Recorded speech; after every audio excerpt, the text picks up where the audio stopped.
शशिवर्णं चतुर्भुजं प्रसन्नवदनं ध्यायेत् सर्वविघ्नोपशान्तये व्यासं वसिष्ठनप्तारं शक्तेः पौत्रमकल्मषम् पराशरात्मजं वन्दे शुकतातं तपोनिधिम् व्यासाय विष्णुरूपाय व्यासरूपाय विष्णवे नमो वै ब्रह्मनिधये वासिष्ठाय नमो नमः अविकाराय शुद्धाय नित्याय परमात्मने सदैकरूपरूपाय विष्णवे सर्वजिष्णवे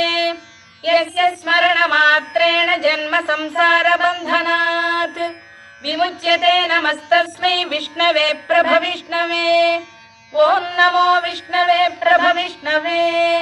श्रीवैशम्पायन उवाच श्रुत्वा धर्मानशेषेण पावनानि च सर्वशः युधिष्ठिरः शान्तनवं